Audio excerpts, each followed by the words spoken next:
En tant qu'élus par la population, nous, membres du Conseil de la municipalité régionale de Comté, nous engageons à servir nos citoyens au meilleur de nos capacités. Nos choix et nos décisions prendront en compte, en premier, le bien-être et le bien-vivre de notre population dans le respect du bien commun. Le Conseil de la municipalité régionale de Comté prendra soin de tous les aspects de l'environnement qui sera l'héritage de nos hommes. Donc, bonsoir à tout le monde. Bon retour pour ceux qui ont pris des vacances. Le retour au travail a été effectué depuis une couple de semaines ici, donc on est déjà prêt pour la grosse automne qui s'en vient. Donc, on se souhaite une belle automne remplie de belles activités et de belles réussites. Donc, on a une proposition d'ordre du jour. Est-ce qu'il y avait des points, Frédéric, c'est tout à correct, si on avait des points à rajouter ou Tous les points sont là. tous les points sont là? Est-ce qu'il y a des points dans la salle que vous aimeriez rajouter? Non? Ça va nos questions, c'est beau. Donc, ça me rendra pas favorable l'adoption de l'ordre du jour, tout en étant le thème variable. Oui. Mais je ne crois pas. C'est pas beau, c'est beau. Marcel et Philippe. L'adoption du procès verbal de la séance ordinaire du 19 juin 2024. Le propose Jean Lepuy. Suivi du procès verbal de la séance ordinaire du 9 juin 2024. Est-ce qu'il y avait des suivis ou des questionnements sur le procès verbal ou si tout allait? Non. Pas de suivi. Pas de suivi. Le point 4, 4.1. Adoption du procès verbal du comité administratif du 12 juin 2024. Gosselin qui le propose. Antoine. Ah, c'est bon, ça prend quelqu'un qui est là. On recule de 2 fois, oui. On est souvent là. Ensuite, le 4.41, début des travaux pour la formation du comité consultatif sur la transition énergétique. Donc, je vais vous lire un petit mot pour ce sujet. Bonsoir à tous et toutes. Nous sommes fiers aujourd'hui d'annoncer le début du processus de création du comité consultatif sur la transition énergétique de la MRC des Sources. Tel qu'annoncé par mon collègue Hugues Grémard lors du Forum de la transition énergétique en juin dernier, cette initiative permettra de nourrir les échanges et de bâtir ensemble un cadre de référence pour de futurs projets sur le territoire de la MRC. Composé de 7 membres, 5 citoyens et 2 élus, le comité consultatif sur la transition énergétique aura pour mission de s'assurer que toutes les actions entreprises par les promoteurs d'éventuels projets respectent et garantissent les conditions de succès définies par le Conseil de la MRC, et ce, tout au long du processus. Le comité aura la responsabilité d'approfondir les conditions établies ainsi que de co-construire les éléments d'analyse de celles-ci. Pour ce faire, il devra effectuer une veille des bonnes pratiques au Québec. Lorsque les projets de transition énergétique seront proposés sur le territoire, le comité aura aussi un pouvoir de recommandation au Conseil de la MRC concernant le respect des conditions par les promoteurs. Les citoyens et citoyennes qui sont intéressés à participer au comité seront invités à proposer leur candidature via un appel à candidature qui sera lancé par la MRC le 18 septembre prochain. L'appel à candidature se terminera le 21 octobre. Plus d'informations sur le comité et l'appel de candidature, ainsi que sur votre dossier candidature, seront disponibles sur le site Internet de la MRC. Ce comité représente une suite importante à la démarche d'information et de consultation que nous avons lancée en février dernier. Nous avons, dans les derniers mois, participé tous ensemble à un nouveau dialogue collectif autour de la transition énergétique. Nous souhaitons que ce comité soit en adéquation avec la démarche et soit un lieu de discussion et d'approfondissement des connaissances entourant les conditions de succès des projets sur notre territoire. J'invite les personnes qui souhaitent s'investir à poser leur candidature lorsque le temps sera venu. La mobilisation et la participation citoyenne sont des éléments importants afin de développer notre territoire au bénéfice de tous. Je vous invite aussi à continuer de visiter le site web de la MRC des Sources afin d'obtenir plus d'informations sur la démarche ainsi que sur le comité.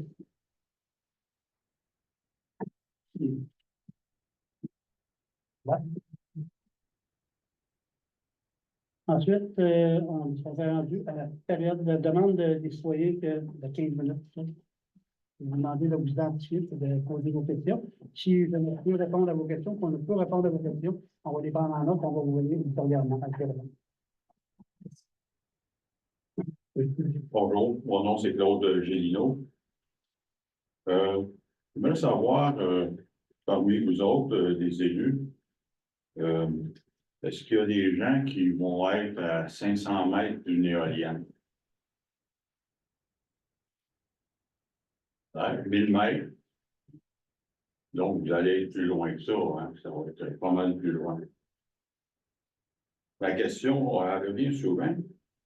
Dans ma municipalité, il y a des gens qui vont être à 1000 mètres, puis moi, je trouve que je vais être à 600 mètres, moi, de lui. Je trouve qu'il y a de la discrimination. Et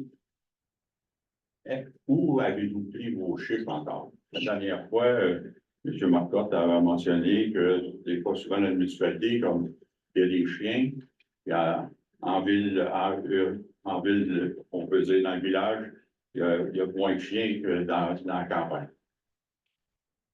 C'est un peu une comparaison douteuse. Je pense que vous n'avez pas de réponse, que vous avez pris vos chiffres. Même M. Marcotte a dit que on ne peut pas aller plus bas que 500 parce que la MRC l'a décidé, mais on peut aller plus haut. Mais on ne peut pas dépasser un certain montant parce que ça empêcherait le projet. Autrement dit, ces distances-là ont été établies face à ce projet-là. Comment se fait-il que certaines MRC, comme celle du Haut-Saint-Laurent, celle du Haut-Richelieu, eux autres, c'est 2000 mètres. Une maison ne peut pas se bâtir en bas de 2000 mètres. Un éolien ne peut pas être en bas de 2000 mètres. Interdit sur les terres agricoles. C'est d'autres autres qui l'ont fait. Ici, ce n'est pas le cas.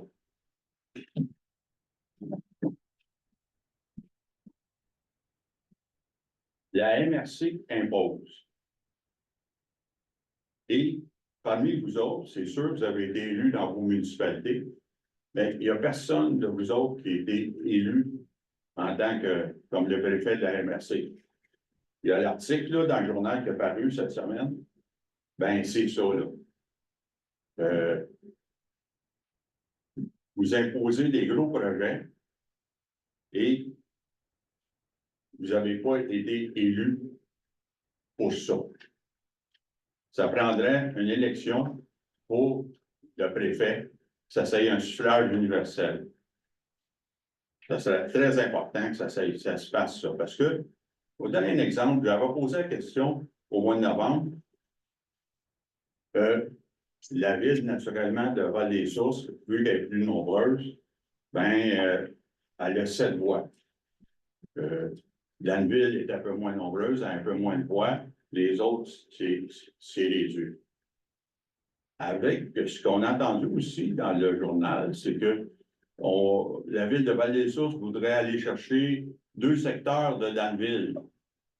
Ben là, bon, est-ce que... monsieur, parce que c'est-tu un commentaire ou pas, vous avez une question? Si c'est une question, j'aimerais que vous ayez votre question. J'aimerais savoir si vous allez prendre en considération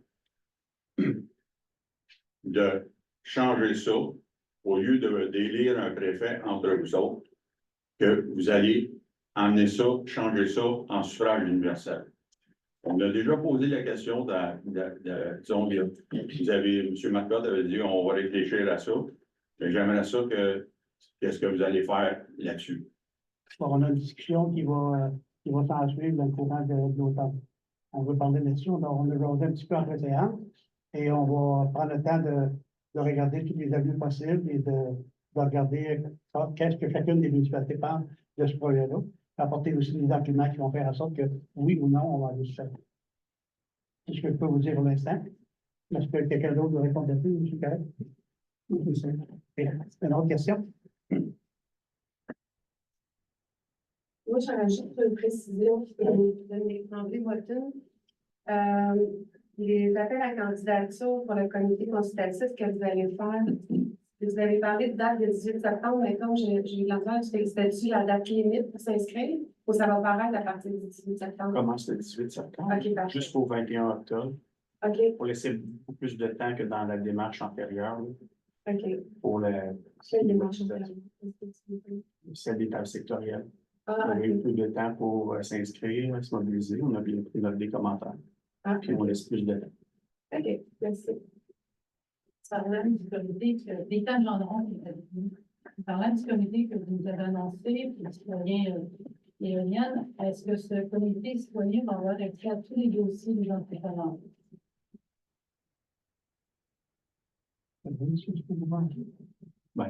La constitution du comité et de son rôle est en définition, là. C'est pour ça qu'on a pu l'annoncer. Là. Aujourd'hui, c'est comme le début des travaux pour la formation. Ça va être discuté avec le comité éolien. Son mandat de faire, c'est de constituer ça avec le conseil des maires. Donc, on prend note de votre question, puis on verra comment ça sera traité et proposé. Tantôt, là, j'ai posé la question. 600 mètres et 1000 mètres, où vous avez pris ça? Ça n'a pas été répondu encore. Mais je pense que c'est une question qui était posée quelques fois. Je pense qu'on a. Ouais, on n'a pas de réponse encore. C'est disponible sur la page de la MRC. C'est ça. L'explication qui a été fournie là, c'est celle complète. Peut-être vous pouvez me l'enseigner, peut-être plus précisément, vous, M. Marcotte, le côté sonore d'une éolienne, le règlement provincial, je crois que c'est 50 décibels, si je ne me trompe pas. 40. Bon. S'il installe à 600 mètres de chez nous, une fois qu'elle est installée, si ça dépasse 40 décibels, ils vont-tu déplacer l'éolienne? Donc, s'ils investissent des millions sans avoir validé que ça ne répond pas aux normes, ils vont devoir la déplacer. On va être déplacé. La norme, c'est 45 décibels. C'est la loi, c'est ce qui est prévu. S'ils ne respectent pas la loi, ils doivent déplacer. Je pense qu'ils vont probablement faire leur étude en conséquence. Okay. On ne s'arrête pas le pont quand on sera rendu là, si on y va un jour. Une question? Oui, s'il vous plaît, Michel Klins, Wotton, je voudrais avoir quelques informations, parce que vous en avez sur le site de Kergéo. Il y a un article de la Tribune du 13 août qui la municipalité de Val-des-Sources comptait investir, racheter les créances de l'ancienne compagnie et puis prendre possession des actifs. La date limite, c'était le 16 août. Est-ce qu'il s'est passé quelque chose? Écoute, je pense que c'est des questions qui devraient être redirigées aux municipalités en question. C'est pas ici. Si c'est la ville de Val-des-Sources qui va racheter, c'est pas la MRC. Donc, la MRC n'est pas du tout impliquée dans le processus de gestion à venir des anciens actifs. Un engagement de la ville. La ville. C'est la ville de Val-des-Sources. Le premier lundi de chaque mois, le bienvenu. Et puis, pour ce qui est de la sécurité, l'article disait, ou un autre article disait qu'il n'y avait plus d'argent à disposition à partir du mois de juillet pour assurer la sécurité, la surveillance des bassins. Est-ce que c'est le cas? Est-ce qu'il y a eu, est-ce que c'est vraiment le cas qu'il n'y a plus de surveillance des bassins ou plus d'argent pour cette surveillance? Et autrement, est-ce qu'il y a des mesures qui ont été prises pour s'assurer qu'il n'y a pas de problème? Je sais qu'au printemps, je pense, il y a eu un moment où les pompes se sont arrêtées. Et on a craint qu'il y ait un débordement au-dessus de la digue du bassin de rétention. Donc, c'est important, enfin, c'est même critique d'avoir une surveillance à temps plein ici. Est-ce que vous avez des informations là-dessus? Parce que là, ça concerne pas juste la ville mais c'est l'environnement de la MRC qui est aussi en jeu. Donc, je voudrais juste m'assurer, enfin savoir s'il y a un suivi de la sécurité sur le site, s'il y a de l'argent pour assurer le suivi et puis où on en est à ce niveau-là. Ce que je sais, en ce moment, il y a un suivi, puis en ce moment, il y a encore l'argent. Et puis, s'il n'y a pas de repreneur des actifs, Qu'est-ce qui se passe pour la suite? Ministère de l'Environnement. Très bien. Merci. D'autres questions? Moi, je n'ai pas de question, j'ai un commentaire. Je voulais juste appuyer M. Géniaud, puis l'article que M. Pagé qui a paru sur le suffrage universel pour le préfet. Je trouve que c'est beaucoup plus démocratique des lignes de cette façon. Moi aussi, j'ai.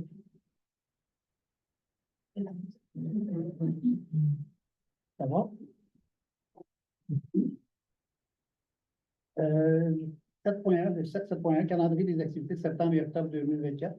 C'est pour l'information, le dépôt. Ensuite, on passe au point 8, 8.1, 8.2, c'est-à-dire? Ouais, 8.1, c'est-à-dire, ouais.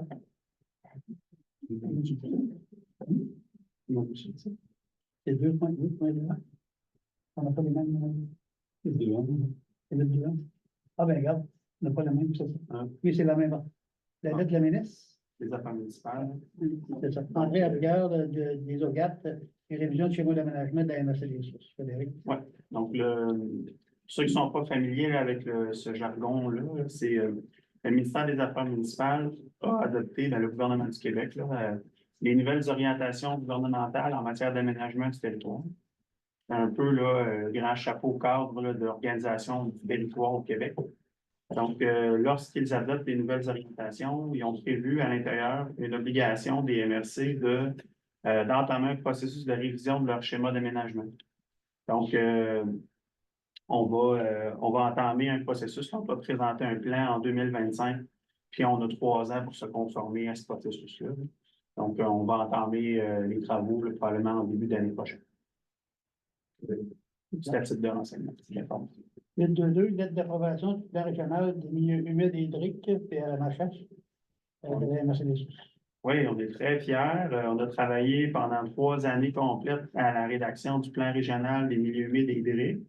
C'est une obligation là, du ministère de l'Environnement, de la lutte et des changements climatiques, de la faune et des parcs. Donc, on a transmis au ministère de l'Environnement le plan, puis il a été approuvé le 5 août dernier.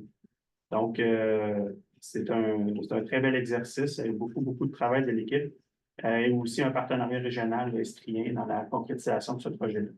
Puis, ce plan-là doit être révisé à tous les 10 ans. Il est en vigueur, il vient de débuter son processus de 10 ans. Merci. 8.2.3, élection du préfet au suffrage universel, une résolution reçue de la municipalité de Saint-Camille, canton de Saint-Camille. Donc, un peu en lien avec les sujets que vous avez exprimés tantôt, là, on accuse la réception de la résolution accompagnée de la lettre de la municipalité de Saint-Camille et on la dépose au conseil publiquement. Maintenant, on va au point 11.1, 11.1 au développement territorial, résolution de réaffectation des sommes résiduelles des fonds FRR locaux. Frédéric Lemour. Donc, cette résolution-là remet les sommes résiduelles des fonds FRR locaux dans leur enveloppe respective afin de financer de nouveaux projets. Donc, on parle ici là, des sommes résiduelles de l'ensemble des municipalités. Donc, dans l'éventualité où il n'y a plus de... ces sommes-là ne sont pas utilisées et engagées par les municipalités, là, ces sommes-là vont redevenir dans les fonds régionaux de la MRC. Donc, c'est simplement une résolution d'engagement pour fin administratif auprès du ministère des Affaires municipales. Est-ce que Jean? Et merci. 11.1.2, FRR 2024-86, acquisition d'une partie du lot 6 205 104 de la municipalité de Saint-Adrien. Donc, le promoteur, c'est la municipalité de Saint-Adrien. Le projet consiste à l'achat d'une partie du lot qui a été nommé, là, le numéro 6 205 104, dans l'optique d'en faire un stationnement communautaire au cœur du village. Le montant total demandé dans le cadre du FRR est de 16 628,18 pour 75 du coût total du projet de 22 183,86. Pour Boulevard, Luc et Marcelin. 11.1.3, FRR 2024-87, payé pour le parc Horizon, municipalité de Washington. Donc, le montant demandé pour ce projet est de 16 894,8, 60 du coût du projet. Le coût total est de 28 007,14 $. Donc, le projet consiste en l'installation de bordures et de taillis ainsi que d'une membrane géotextile pour sécuriser les espaces de jeu au parc des Horizons. Profondeur, secondaire. Antoine? Luc? Merci. FRR 2024-88, salle des organismes, municipalité de Wotton. Le promoteur est la municipalité de Wotton. Le montant demandé, 97 933 et 52, 53 du coût total du projet, qui est de 183 347 et 89. Il s'agit là, de la réfection d'une partie de l'ancien bâtiment de la Caisse des Jardins afin d'en faire une salle des organismes communautaires pour la municipalité de Wotton. Jean-Roy? Antoine? Bon, merci. 11-2, 11-2-1, dans le pont régional, la FRA 2024, le chantier sur l'habitation de la MRC des Sources. Après discussion avec l'ensemble des municipalités et la priorité de s'assurer d'avoir une stratégie pour favoriser des logements abordables, développement de logements sociaux, de préparer les milieux pour accueillir de nouveaux logements sur le territoire dans ce contexte de pénurie de logements. La MRC prévoit là, un financement de 420 000 pour le chantier habitation de la MRC. Et puis, il y a une clause qui est prévue dans cette résolution-là, un peu comme le FRR local, tantôt on parlait, une clause de rapatriement de l'ensemble des sols résiduels des autres fonds pour venir bonifier ce programme-là de la MRC. Donc, je vais officialiser. Martine et Jacques, merci. 11.5, 11.51, développement économique, résolution, plan d'action gouvernemental 22-25 pour l'amiante des résidus amiantés au Québec vers la transformation d'un passif et d'un actif durable, l'importance de la poursuite des travaux. Ouais, le gouvernement du Québec a adopté en 2022 un plan d'action gouvernemental pour justement là, que tous les ministères, la santé, santé publique, CNESST, environnement, ressources naturelles travaillent de concert ensemble sur comment travailler dans des environnements en conditions d'amiante et travailler avec les résidus mini-amiantés dans les communautés qui sont concernées. Les travaux de ces tables-là fonctionnent déjà depuis 2022, comme je mentionnais. Puis, la mesure budgétaire sur un plan d'action qui avait d'une durée de 5 ans est seulement financée pour 3 ans. Mais l'amorce des travaux, l'acquisition de données, tout ça, c'était une étape qui était très importante, mais qui a ralenti le processus de concrétisation des travaux. Fait que le comité de développement économique a adopté, de la MRC, a adopté une résolution lors de sa rencontre le 14 août dernier, soulignant l'importance de la poursuite des travaux dans le cadre du plan d'action gouvernemental. Ce qui est demandé, je vais lire la résolution, au gouvernement du Québec de poursuivre le plan d'action pour une durée totale de 5 ans afin d'asseoir plus solidement les bases de concertation et de collaboration conjointe entre les partenaires, que soit maintenu le leadership de la démarche par le ministère de l'Environnement et de la lutte contre les changements climatiques, de la faune et des parcs, conserver les mêmes acteurs auprès desquels le milieu a su développer une relation de confiance et une compréhension commune des enjeux à travailler. Demander un engagement financier afin que ce plan d'action obtienne les moyens nécessaires à atteindre ses ambitions et objectifs pour faire de ce passif minier un actif durable pour les générations futures. De demander un engagement financier plus spécifique concernant le développement technologique et de transfert de technologie vers la mise à l'échelle des procédés afin de faciliter des projets industriels dans le cadre de la valorisation des RMA et le maintien de la connaissance, c'est-à-dire la propriété intellectuelle, au cœur du Québec. De transmettre la présente résolution au premier ministre du Québec, M. François Legault, ministre de l'Environnement, de la lutte contre les changements climatiques, de la faune et des parcs, M. Benoît Charette, ministre des Ressources naturelles et des Forêts, Mme Maïté Blanchette-Vézina, au député de la circonscription foncière de Richemont, M. André Bachin, au ministre responsable de la région de l'Estrie, M. François Bonnardel, et à l'ensemble des partenaires de la table de concertation et de valorisation des résidus mini-amiantés pour appui. Voilà. Martine, vous pouvez proposer, seconder? Martine propose, et Luc. Appuie, merci. Maintenant, on va aller au transport collectif et adapté. Le 12.1, programme de subvention de transport adapté, PSTA, signature de la Convention d'aide financière 2024. Le ministère des Transports nous a fait parvenir une correspondance comme quoi qu'on est éligible à une aide financière de 152 100 $. C'est octroyé à titre de contribution de base pour l'année 2024 pour le programme de subvention en transport adapté. Donc, Par la présente résolution, là, vous autorisez le préfet à signer la convention d'aide financière entre la MRC et le ministère des Transports pour ce programme. Jean Roy. Martin, ici. Numéro 2, lancement d'appel d'offres, service d'exploitation de véhicules, transport collectif et adapté sur le territoire de la MRC des Sources et la formation d'un comité de sélection. On est maintenant rendu à l'étape du renouvellement de notre appel d'offres pour le transport collectif et adapté sur le territoire. La période du 1er juillet 2025 au 31 décembre 2030. C'est un appel d'offres qui est effectué sur le service d'appel d'offres public du Québec. Donc, ça serait là d'autoriser ça pour pouvoir autoriser la prochaine séance du Conseil le contrat et de former le comité de sélection là, en bonne et due forme. Donc, d'autoriser le directeur général et greffier trésorier à former le comité de sélection pour l'appel d'offres. Voilà. Antoine, Luc, merci. Travail d'aménagement du territoire 13.1. Avis de conformité vers les sources, règlement 2024-313. Modifiant le règlement 2006-117 sur le lotissement, création de la zone 288-R. Donc, on parle ici de la création de la grille de lotissement pour la nouvelle zone 287R dans le secteur de la rue Genet, rue Fréchette. Le Conseil de la MRC juge conforme là, le règlement 2024-373 modifiant le règlement. C'est un avis favorable de l'équipe d'urbanistes de la MRC pour l'émission du certificat de conformité. Alors. Philippe. 13.1.2, avis de conformité municipalité de Wotton, règlement 284-23, plan d'urbanisme concordance réglementaire pour adoption. Donc, c'était le dernier morceau de la concordance au schéma d'aménagement pour la municipalité de Wotton.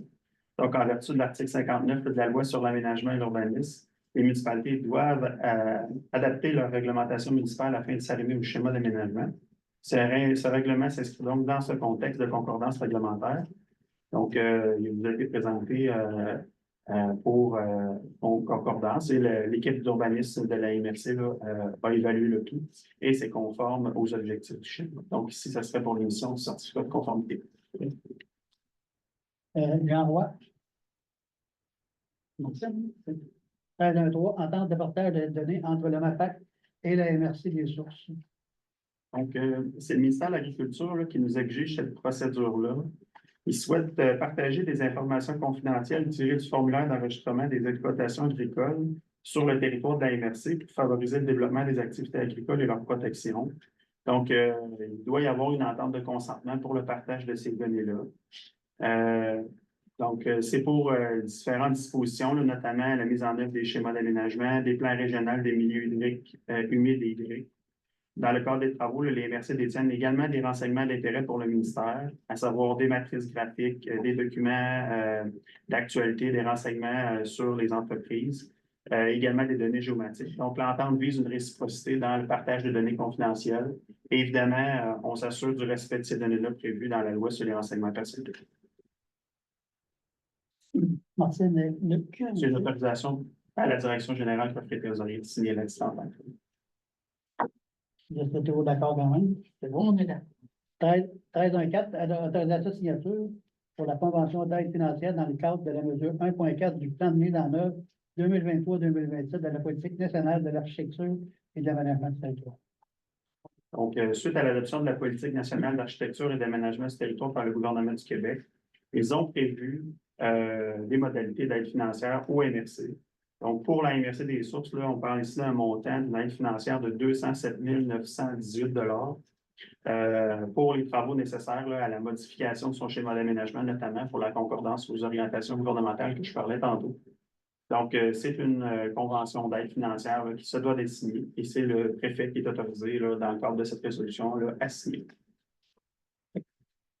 Justin? Bien, merci. On va au dossier maintenant 15.2, comité de sécurité publique, 15.2.1. Prochaine rencontre comité de sécurité publique pour l'information, Frédéric. C'est le 24 septembre prochain. L'endroit est toujours à déterminer. Là, il va vous être défini dans la convocation. OK. 15.2.2, rapport annuel d'activité 2023-2024. Le comité de sécurité publique, plutôt une information. Oui, le rapport vous a été déposé. Donc, c'est le bilan de l'année, donc l'année qui vient de s'écouler, sur les priorités locales, les activités de prévention, les statistiques opérationnelles de la Sûreté du Québec, la sécurité des réseaux de transport, les règlements municipaux, là, donc toute l'application là, des différentes obligations de la Sûreté du Québec qui doivent faire rapport au comité de sécurité publique. Donc, le rapport, là, il a été adopté par le comité le 2 juillet dernier. Il vous a été transmis pour information. OK, merci. Bon, maintenant, on va en environnement pour le site d'applaudissement. Audrey, 16.1, l'état de revenus et dépenses au 31 juillet 2024. Est-ce qu'il est confortable? Tu comprends? C'est conforme? C'est conforme, M. Pavel dit. OK, oui, je comprends. 16.2, c'est la liste des chèques du 1er juin au 31 juillet 2024. Tu m'as ici dans plus semaines. Oui, c'est bon. Je vais déposer. Luc. Ensuite, on a une demande de citoyen. Une question. Oui. Oui, je vais revenir, si vous me permettez, au point 8.2.3, l'évolution de la municipalité du canton de Sainte-Annie pour l'élection du préfet au suffrage universel. Oui. Donc, je comprends que le conseil de MRC a plus réception de la résolution de la municipalité. Est-ce que ça engage la MRC à une action? Est-ce qu'il va y avoir une réflexion, quelque chose? Il y aura discussion ultérieurement. Là. Au courant de l'automne, on va prendre une soirée, puis on va prendre un temps pour en discuter avec toutes les argumentations. On a proposé aux municipalités d'aller chercher l'information nécessaire à la prise de décision. Et ensuite, on va comme faire une rencontre, de mettre ça ensemble, être tout éclairé pour prendre la décision. Okay. Et est-ce que s'il y a d'autres résolutions, d'autres municipalités, est-ce qu'il y a un nombre de résolutions qui fait que il y a une action qui soit obligatoire de la part de la MRC? Ou voilà. 7. Alors, s'il y a 7 résolutions, ça va se faire. 7 municipalités. OK. Donc, Dans le fond, je pense que votre question, c'est est-ce qu'il y a un mécanisme légal qui enclencherait quelque chose d'obligatoire au Conseil de la MRC? La réponse est non. Mais s'il y a 7 municipalités qui votent en conséquence, ben, la MRC risque de prendre une position probablement en au moins fait et cause de ces résolutions-là reçues. Mais même dans l'éventualité où il y aurait 7 résolutions de conseil, la MRC n'est pas obligée d'agir dans cette condition-là. C'est souverain ici par rapport à cette décision-là. Il n'y a pas de mécanisme prévu dans la loi qui obligerait. Très bien. Alors, en fait, c'est parce que vous avez parlé d'accusé de réception, donc ça peut être, j'ai reçu une résolution qui la tablette et puis ça. C'était mon inquiétude, en fait, il va y avoir au moins une discussion et si les conseils municipaux apportent que les citoyens dans toutes les municipalités sont effectivement intéressés à avoir une élection au suffrage universel, ça va être respecté au niveau de la MRC et puis à ce moment-là, même s'il n'y a pas d'obligation, il y a quand même un poids moral à tenir compte de la vie des citoyens. Je veux juste vous rassurer en disant que quand il y a accusé réception au niveau de l'MRC pour de net de la municipalité, il y a toujours discussion qui s'ensuit. C'est pas nettement seulement. Il faut rassurer. Est-ce que Je peux me permettre. Oui, voilà. En fait, aujourd'hui, ce qui a été, la prochaine étape, c'est que chacun d'entre nous retourne dans sa municipalité et consulte déjà son conseil. D'avoir le pouls du conseil, parce que c'est le conseil qui est souverain. Donc, on a nos devoirs à faire, là, c'est enclenché. Okay. J'ai vu qu'il y a un article dans la tribune où, enfin, je pense que la majorité des maires a déjà donné son opinion sur l'intérêt de ce changement avant d'avoir consulté leur conseil. C'est notre privilège de donner une opinion de maire, ce n'est pas. C'est pour ça qu'on va consulter nos conseillers. Okay, mais vous admettrez que logiquement, avant de donner une opinion, c'est plus donc il y a une certaine logique à consulter avant de donner une opinion. Une opinion. Les maires ont droit à une opinion personnelle aussi. Ils sont pas juste les faire valoir des conseillers. Non, mais ils sont les représentants des citoyens. Donc, les représentants, ils doivent respecter la vie des citoyens, et pas seulement le maire. Voilà, c'est une opinion personnelle, je me suis permis de l'exprimer. Donc, j'avais une autre question pour le développement économique 11.5.1. Est-ce que les documents sont accessibles? Et vous avez parlé, enfin, vous avez déposé une résolution qui me paraissait tout à fait sensée pour la poursuite des travaux. Mais est-ce qu'on sait que les travaux ont déjà été effectués? Quels sont les projets pour la valorisation qui sont... Nous, on participe aux travaux seulement. C'est pas notre table. On n'est pas responsable de cette table-là. On n'a pas, c'est pas nos documents. Nous, on contribue avec la CNESST, par exemple. On contribue avec la santé publique, avec le ministère de l'Environnement. Fait que si vous voulez avoir accès à ces documents-là, il ne faut pas interpeller le ministère de l'Environnement. C'est eux qui ont cette responsabilité-là. C'est eux qui sont responsables de la table. Nous, ce qu'on demande, c'est que le financement de mise en œuvre du plan d'action demeure. Parce que sinon, ça s'arrête. Donc, on trouve qu'on n'a pas atteint les objectifs de clarification de tout ça. Fait que c'est ça un peu la résolution. Si vous voulez avoir la résolution de la NRC, ça va être disponible. Okay. Mais l'adopter, il n'y a pas de problème. Vous comprenez que vous nous donnez une information ici, mais on ne sait même pas de quoi il s'agit. Le plan d'action est public, ça fait des années qu'il est public. Le plan d'action sur la valorisation des résidus amiantaux au Québec, c'est un document qui est accessible facilement sur Internet. Il n'y a pas d'enjeu, c'est juste les travaux de cette table-là. Je ne sais pas à quel point ils sont publics. Là. Oui, c'est ça, c'est qu'il s'est passé des choses, il y a eu des recherches, des conclusions, des recommandations, mais nous, on ne les connaît pas, donc c'est vraiment difficile de se faire une idée. Votre résolution était certainement justifiée, puis je trouve que c'est intéressant que ça, personnellement, encore une fois, que ça se poursuive, mais c'est juste qu'on a vraiment pas beaucoup d'éléments pour juger de ce qui s'est passé avec l'information. Et puis, j'avais une dernière question sur le comité de sécurité publique qui assiste aux rencontres du comité de sécurité publique. Est-ce qu'il y a des citoyens qui peuvent y assister? Non, c'est pas citoyen. C'est des représentants nommés par chacun des conseils municipaux. Okay. Et puis, le rapport d'activité, est-ce que c'est un document accessible? Je ne crois pas. Non, c'est pour dépôt pour les élus. Parce qu'il y a des informations sensibles sur les interventions de la Sûreté du Québec. Chaque membre du comité de sécurité publique est vérifié et enquêté par la Sûreté du Québec là, pour pouvoir avoir accès aux informations qui se retrouvent à l'intérieur de ce comité-là. C'est parce que dans la loi, les municipalités contribuent financièrement à la Sûreté du Québec sur le territoire. Donc, le suivi, la reddition de compte des interventions de la Sûreté du Québec transite par ce mécanisme qui est en place. Mais ce n'est pas des informations qui sont publiques. Je vous remercie. Oui, j'ai vu. Est-ce que vous avez, avec Blue World, qu'est-ce qui se passe? Qu'est-ce que vous voulez dire? Mais est-ce que il y a un avancement dans leur projet? Au courant de... Avant nous, notre démarche, on l'a rendu public, nos travaux sont tous publics, la constitution du comité est publique. Donc, nous, en ce moment, ce qu'on se concentre, c'est la définition des conditions de succès avec le comité éolien puis les conseils de la MRC. Et si vous voulez avoir des interrogations sur le projet de Blue World, allez les voir. Non, mais vous autres, là, vous êtes au courant de rien. Ben, nous, là, nos travaux, là, ce qu'on a dit, c'est qu'on se concentre sur la définition des conditions de succès.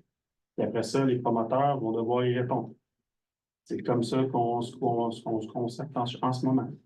C'est Blue World qui ont un bureau ici, là, à la mine. Là. Si vous voulez aller parler du projet, On se promène dans nos campagnes.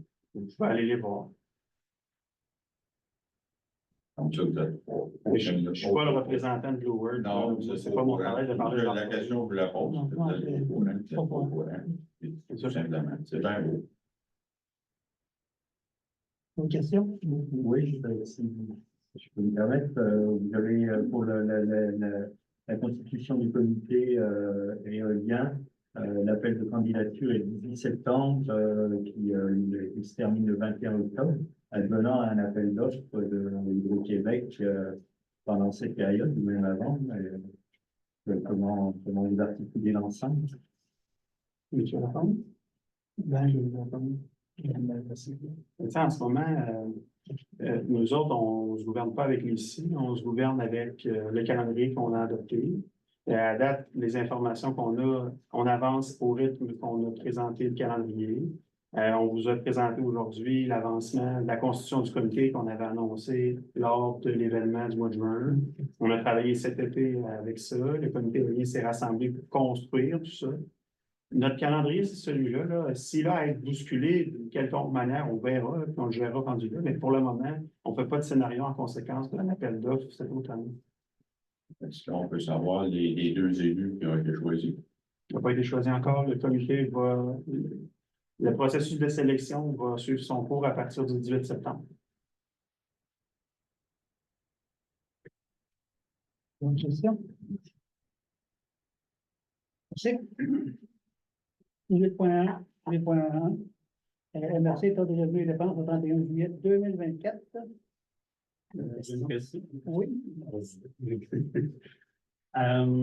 C'est au niveau des bilans des fonds, on a le surplus présentement. Le contrat, C'est un problème avec le Oui, contrat. dans le fond.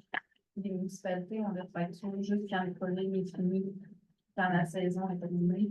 Fait tous les calculs, la facture des municipalités. Là, ben, moi, par rapport au budget. Ouais.